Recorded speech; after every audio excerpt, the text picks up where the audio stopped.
नमस्कार मित्रांनो, स्वागत आहे तुमचं पुन्हा एका नवीन अशा रोमॅन्टिक लव्ह स्टोरीमध्ये. तर मग चला सुरू करूयात आजच्या या प्रणय कथेला. दिवसामागून दिवस जात होते. सलील मॅडमच्या प्रेमामध्ये अखंड बुडत चालला होता. रोज रात्री मॅडमच्या नावाने हलवायचा आणि तसाच झोपी जायचा.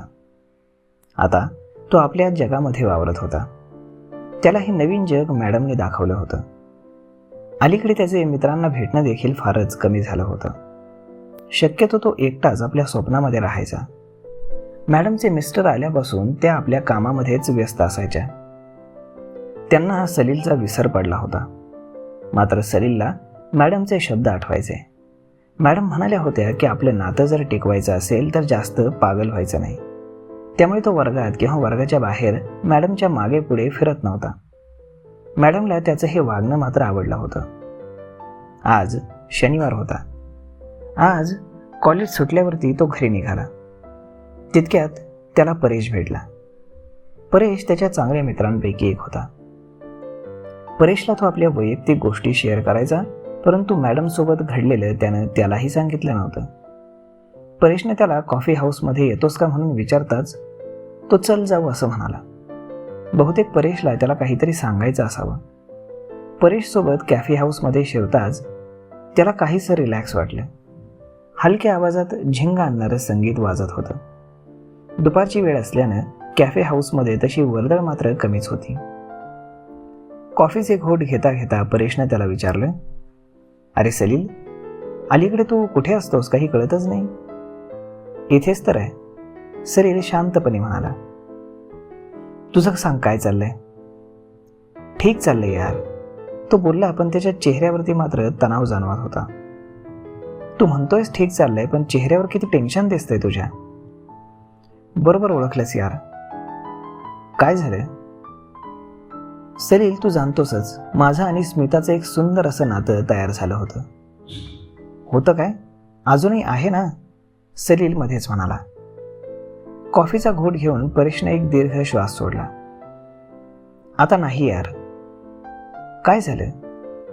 तेच तर मलाही कळलं नाही. तिला काय झालंय माहीत नाही, पण अलीकडे ती विचित्र वागते. म्हणजे कसं. त्या दिवसाची तुला गोष्ट सांगतो. मग सलील उत्सुकतेने ऐकायला लागला. तू तिला स्पष्ट विचार ना. विचारायला आता ती माझ्याशी बोलतेच कुठे. मी आलो की ती निघून जाते. अवघड आहे. मग मी तुला यामध्ये काय मदत करावी अशी तुझी इच्छा आहे. नको, तू प्रकरण आणखी गुंतागुंतीचं करशील. तुला काय अनुभव आहे प्रेमाचा. हे लव्ह अफेअर आहे, याला वेगळ्या पद्धतीनं हाताळावं लागेल. त्याच्या बोलण्यानं सलील काहीसा दुखावला. परेश, तुला काय माहीत मला प्रेमाचा अनुभव आहे की नाही. मला तर कधी तू गर्लफ्रेंड घेऊन फिरताना दिसला नाहीस. तेवढ्यात मग सलील हसला. दिसतं तसं नसतं, म्हणून तर जग फसतं. ही एक म्हण ऐकलीस ना तू. हो ऐकली. म्हणजे तू तर साला एकदम छुपा रुस्तम निघालास. सलील, मला सांग आहे कोण आहे ती. सलील हसला. अरे असती तर तुला दिसली नसती का.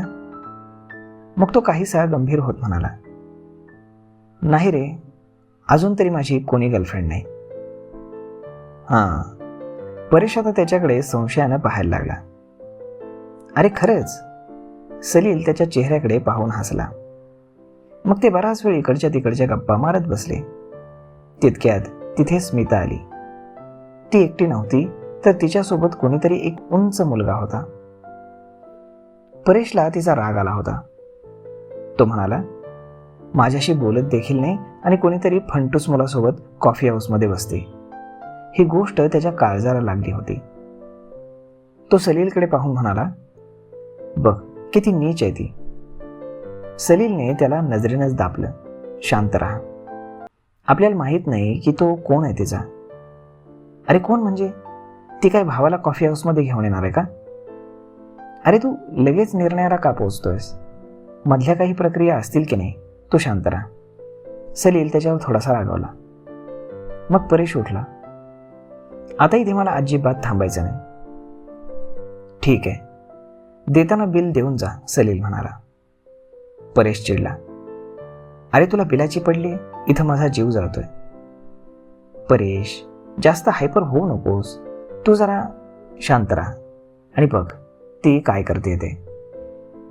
ठीक आहे, तू म्हणतोयस म्हणून थांबतोय, नाहीतरी ती क्षणभर देखील थांबायची माझी इच्छा नाही. बस थोडाच वेळ. सलीलने त्याला बसवलं आणि पुन्हा एक कॉफी सांगितली. आता परेशचं लक्ष त्यांच्या चर्चेमध्ये लागत नव्हतं. तो सारखा स्मिताकडे पाहत होता. स्मितानं सलील आणि परेशला पाहिलं होतं. ती तिच्यासोबतच्या तरुणाशी जरा जास्तच प्रेमानं वागत होती. हे तिच्याकडून सहज घडतंय की मुद्दामहून ती तसं करते हे मात्र कळायला काही मार्ग नव्हता. अचानक परेशला काय झालं काही कळलंच नाही. तो उठला आणि सरळ स्मिता बसली होती तिथे पोचला. यू पिच, तो तिच्याकडे पाहून संतापानं बोलत होता. तुला काय फरक पडतो? काल मी तुझा मित्र होतो, आज हा आहे, उद्या दुसरा कोणीतरी असेल. तो त्या युवकाकडे पाहून म्हणाला, हिच्यापासून सावध राहा. स्मिताला क्षणभर काय बोलावं ते सुचेना. ती लाज आणि रागानं लालबुंद झाली. ती त्वेषानं उठून म्हणाली, परेश, हे तुझं खूपच जास्त झालंय. तुझी मी कॉलेजमध्ये तक्रार करणार आहे, मग कळेल की कोण बीच आहे. जा जा, बिनधास्त कर, मी घाबरत नाही. माझं कॉलेज सुटलं तरी चालेल. तो खूपच इरेला पेटला होता. सलीलने त्याचा हात धरला आणि त्याला आपल्या टेबलकडे घेऊन आला. रिलॅक्स परेश, तुला माहित नाही तिने जर तक्रार केली तर तुला कॉलेजमधून रिस्ट्रिकेट केलं जाईल. मग हळूहळू परेश शांत झाला. आता त्यानं भावनेच्या भरात केलेली चूक त्याच्या लक्षात आली. आता काय करावं, कारण त्याला जर कॉलेजमधून काढलं तर त्याचं आयुष्य उद्ध्वस्त होईल. भावनेच्या भरात हे आपण काय केलं याचा त्याला पश्चाताप होऊ लागला. आता यातून मार्ग कसा काढावा याचाच तो विचार करत होता.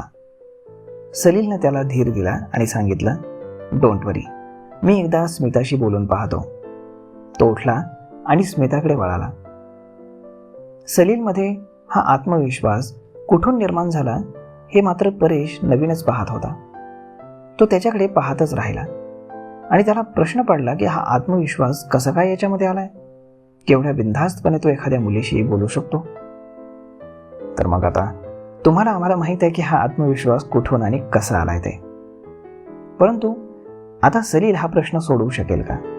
आणि सोडवल्यानंतर पुन्हा तो मॅडमला मिळवू शकेल का?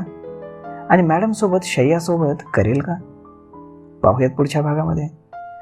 तोपर्यंत तुम्ही चॅनलला सबस्क्राईब करायला विसरू नका, कारण अशाच रोमॅन्टिक प्रणय कथा आम्ही तुमच्यासाठी खास घेऊन येत असतो. भेटूयात पुढच्या एका नवीन व्हिडिओमध्ये. तोपर्यंत तुम्ही जर चॅनलवर नवीन असाल तर चॅनलला सबस्क्राईब करा आणि व्हिडिओला लाईक आणि शेअर करायला विसरू नका. आणि एक छोटीशी गोष्ट, जर तुम्ही तुमच्या आयुष्यातील गुंतवणुकीचा अजूनही श्री गणेशा केलेला नसेल तर डिस्क्रिप्शनमध्ये एक लिंक आहे, त्यावरती क्लिक करून तुम्ही तुमचं free of cost demat account आजच ओपन करा आणि आपल्या गुंतवणुकीचा शुभारंभ करायला विसरू नका. कारण भविष्यामध्ये गुंतवणूक ही प्रत्येक माणसाची गरज आहे. भेटूयात पुढच्या एका नवीन व्हिडिओमध्ये. तोपर्यंत धन्यवाद.